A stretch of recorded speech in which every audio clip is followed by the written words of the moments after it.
It's not that. It's just StarCraft players and their weird fish snacks. Whiterod and his special fish, I'll never forget. I introduced you to a fish snack too in the Netherlands. I know. It's like, maybe it's just a Europe thing. I didn't realize that Europeans were so into eating seafood. I assumed it would be all like reindeer and stuff, but that's what they eat in Finland. Reindeer. They do. Yeah. They eat reindeer in Finland.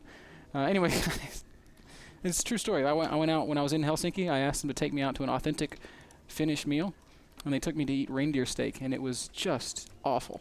Ugh. Not only did it taste bad, I felt like I was killing Christmas. Oh, a bad scent. Anyway, guys, welcome back to Game 2 between EG's ThorZaIN and Liquid Red. The score is 1-0 for Red, dominating fashion first game on Ohana. And let's see what EG's latest recruitment, because that's what he still is going to do different in Game 2, Ben. It's a big game for ThorZaIN. ThorZaIN was part of the NASL Season 2 finals, where he made it into the round of 4. So basically, he played the semifinals. He lost against Puma. Then he also lost the third place decider against Sen, but that was still a great run, starting out of the open bracket, making it into top 4, and I believe that secured him $8,000 back then, so pretty good run for ThorZaIN. That is an intense run. Red is a player that is no stranger to success in tournament play, though. He is last year's WCS Europe champion, yes. And you know, he's just got a laundry list of achievements outside of that. One of the few foreigners to play and do well in Korea, and he's always a favorite to be at the top of foreign rankings in these foreign events. Yes, he is. Even though every now and then he kind of fades away. This is what we once were talking about, Ben. Red is just cruising around through the US, even though he's back in Europe right now, but on a Harley Davidson with a big beard. And when Red runs out of money and he can't put any more gas into his Harley Davidson, then Red plays a StarCraft II tournament and wins it. That's how Red comes from. That's about par for the course, man. And that was true of Red, not just in StarCraft II, but also in Brood War, where he would be a top player for a period of time, then he would just disappear for a period of time, and then he would come back and he's immediately on the top of the world again. He's basically raw talent incarnate. You know, the funny thing is that Red is an inspiring person for a lot of like people out there who really want to become good, but Red actually is able to depress people as well, who try to become very good for a long time, and then slowly but steady get better, and then Red just doesn't play for a while, comes back and is still much better than you are, despite putting in all that hard work. If you're Cass, you have to just hate the hell out of Red, right? Yes. Cass plays 1,500 ladder games a season, and is always one of the best Europeans, always. But Red just like doesn't even ladder one season, then shows up and he'll either beat Cass in a tournament or play really close games with him or finish higher. Yeah, not just that. Cass is like super good, and you know that Cass is one of my favorite European Terrans for a long time already, even way before he started winning things. But Cass is also one of those guys who really has to play all the time, because the moment Cass is going to slack off a little bit, you're going to see it immediately in his tournament results. He's just not going to be the same Cass, and Red is just a player who doesn't suffer from this, and I guess that's what you can call true talent. Makes me sick, man. But you know, talent is both a gift and a curse. That's true. It is both a gift and a curse, because often talented players don't work as hard as the ones that don't have loads and loads of talent. And that's something else that is also true of Red. Unless you're Messi. Unless you're Messi. Messi is the exception. Yes. We see two Hellions on the way for ThorZaIN. ThorZaIN is once more going to follow this up with an additional command center. So quick 3 command centers for ThorZaIN. Red probably knows what he's going to face. Maybe on this map it's going to be a little bit harder to defend against multi-prong harassment. And I would love ThorZaIN to try to see this see him follow this up. Maybe with a Banshee, and we do see the starport going down, Ben. Yeah, really cool. If you watch the games that Red played against the Muslim, he might have taken note of the fact that Red did not respond very well to the Muslim's Banshee play. He kind of ignored it, and it's like, well, you can kill 10 drones. You can kill 10 additional drones. I still have enough drones. And he did have enough drones, but by the time that the first push came, he didn't have enough units. That's true, man. Red could afford to lose 10 drones. Maybe he could afford to lose 20 drones, but he lost like 40 drones.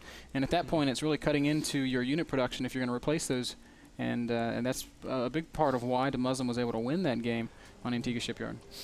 We had a lot of live games this season, by the way, guys. For the people who wonder, are these games played live or not? No, I believe they played this morning. Red is currently in the Netherlands, and this being such a big game, we did not want to force him to play in the middle of the night. I'm sure you guys understand. We would love to have live games, but obviously this is one of the most important games of the season for both these guys. If you lose, you're just done. So we are not going to force Red to play a 3. Yeah, and just almost as a matter of principle, when you get to the playoffs, just to eliminate any possibility of of some sort of... Ooh, look at this, Ben. Ooh, great scout there by Red. He's going to lose an Overlord, but he's going to see the tech lab on this starport. But he's researching the Caduceus reactor. He's not even researching Cloak. So a little bit of mind games by ThorZaIN, perhaps hoping that Red is going to overreact, throw down more Spore Crawlers than he really has to. I wouldn't be surprised if, as soon as his Overlord falls, that he cancels everything. Well, I guess he's at least going to get a Banshee, but, well, I may assume that he's going to cancel the Caduceus reactor. Unless he really wants it, man. Do you think he really wants it? I mean, I'm pretty sure. Yeah, I mean, of course he cancels it.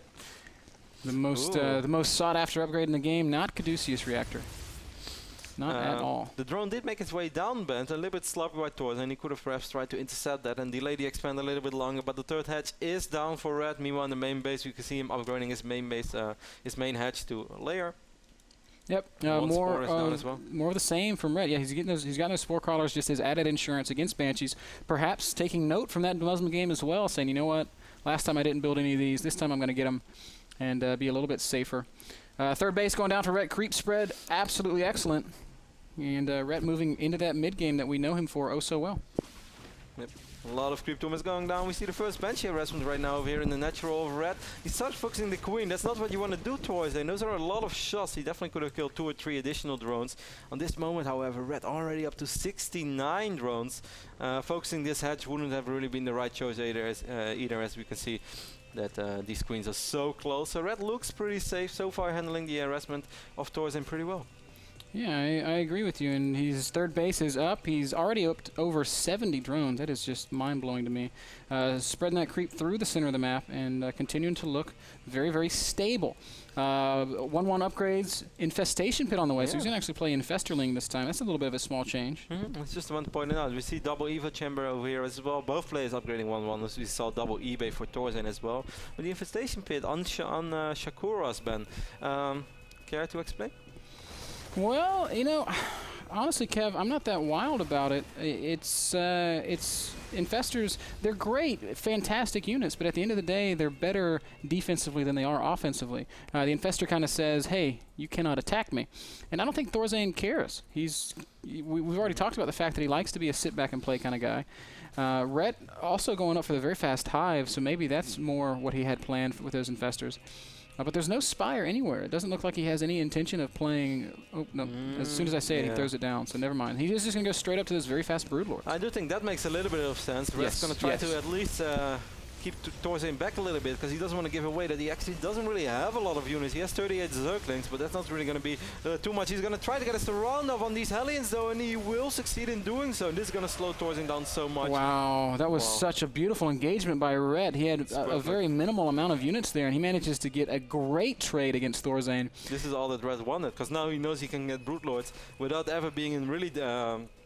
in real danger of dying straight away to the first real push of ThorZaIN. And we all know that Shakuros is a map that Terrans love to split. Just make it a 50-50 map. You sit on your side, I sit on my side. And eventually this is going to be nice for Terran, because super late game they can sacrifice SCVs to get a bigger army, get all those ghosts down, get nukes down, and then it's going to be really nice. It's going to be tough for Zerg to break it. But if Red can actually overrun ThorZaIN with really quick Broodlords, it's a whole different story. Yep, you're exactly right. And Red is gearing up for that. ThorZaIN being very late to respond to this fast hive, perhaps because he doesn't know about it. Has he scanned the main? I don't think that he has. No, he didn't. He didn't see the main all game long. And that is... I'm a little bit surprised by that, because he had to stop it for a long time. I'm surprised that he at least didn't try one time, maybe just try to drop 2 or 3, 4 Hellions in the main base. If it doesn't work, it doesn't work. It's not really a big deal, but why not? Yeah, it's a little bit careless by ThorZaIN to play this blind, and I mean, it's kind of what ThorZaIN's known for, though. ThorZaIN is often the kind of guy that says, I don't care what you do, I'm going to do my thing, and we'll see where the chips fall at the end of the day. That is very true. There were a few pro players who said that about ThorZaIN as well. And unfortunately for ThorZaIN, in this case, it's going to work against him because his Vikings are going to be so late. The first Corruptors are already on the way. Greater Spire is going to be done very, very soon. And because Red won that initial engagement, it slowed down any opportunities for ThorZaIN to do mid-game aggression. Red picked off a Banshee, but lost a Queen. ThorZaIN going to try to get those additional Queens. One Marine, at least gets one Queen. We have the first real drop, but not before. Red's going to be able to pick off these tanks in the middle of the map. That's a nice pick off, but let's see how much damage these two drops, these two Metafacts will be able to do. Red is a little bit slow to respond to this. His unit's just kind of chilling in the middle of the map. Finally, Zergling's starting to come back. Sporecrawler and Spinecrawler have bought some time for Red. ThorZaIN now going to see the hive, and that should immediately... Oh, great positioning there by ThorZaIN. Yep, he's going to kill a lot of Lynx. Might be able to pick up that queen as well. So Red lost 3 queens in the last 45 seconds of this game. Ends up losing a few drones as well. He's still not done. Wow, ThorZaIN. Yeah, and Red, this time he doesn't have that same crazy drone count that he had before. He's down to 60 drones now after those losses. Infestors will show up and finally deal with the Marines. But not before ThorZaIN is going to clear out the middle of the map. And ThorZaIN knows how important it's going to be to get control of those Selnaga watchtowers, because vision is everything in this situation. And there's still these 2 Marines. Finally, they're going to get dealt with up in the main base of Red.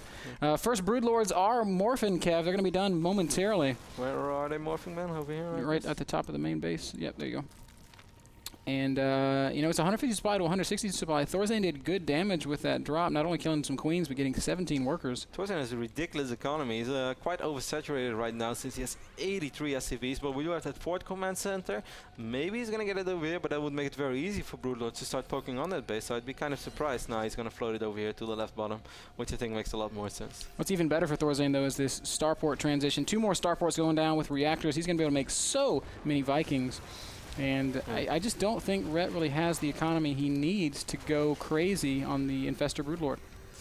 2 Thors on the way as well, and if Terran controls those Thors well, then they actually can be very useful against Broodlords. It took me a while to be convinced of that fact, but I've seen it a couple of times. Yeah, Zergling's going to get up into the 3rd base of ThorZaIN, though he's a little bit out of position. Some Marines coming back. Broodlord's still applying a lot of pressure through the center of the map, but the Vikings have done a good job of thinning out the Broodlord count. And Red maybe perhaps going a little bit too early. He's going to land a couple of fungals. We'll be able to deal with these Marines, but not before at least losing 2 or 3 Broodlords in the process. Good job using Transfuse to keep these Broods alive, but one more Broodlord is going to fall. It's just Vikings right now. Fungal. Oh, great fungal on the medevac, and now the Corruptors are going to show up, and all of a sudden ThorZaIN is in a little bit of trouble, still with a strong army supply, but the Infestors really making good trades here in the middle of the map. Red is kind of low on supply though, only 140. These Corruptors and Broodlords is all he has, so he really has to win this battle in the middle of the map, and he is winning it, since we can see the supply dropping quite a bit right now for ThorZaIN.